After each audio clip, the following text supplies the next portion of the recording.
morning friends, today I am going to talk about next topic under chapter number 8 of water.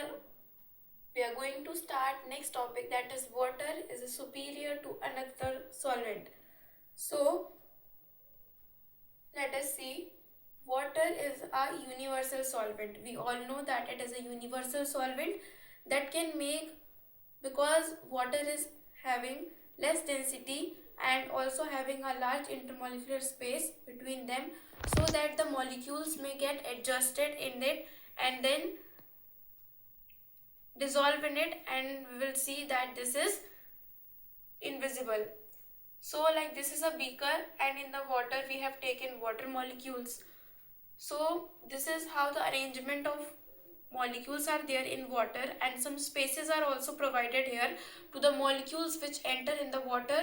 By stirring, we see that they are invisible because of these intermolecular space. So we will see some points written here. First one, water is a neutral particle. Water is a neutral particle means if you touch any electrical thing and all, it will not provide a shock, but this is wrong. Sometimes if we are wet and if you go to the socket and the button, if you have you touch it ever, so you will see you will get a current.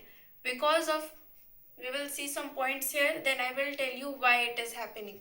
Second point is water is neutral but the hydrogen is having the positive charge.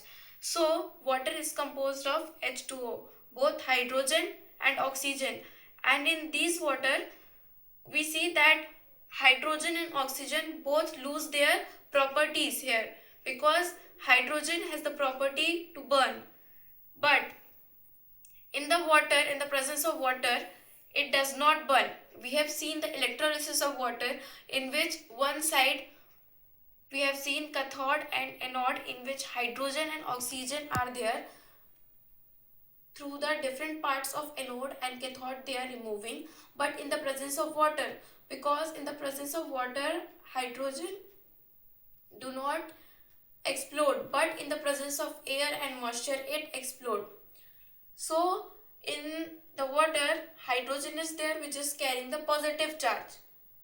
Third point, and oxygen is having negative charge, and in the water oxygen is also there which is carrying the negative charge, and both these positive of hydrogen and negative charge of oxygen are cancelling each other. That's why water is known as neutral particle.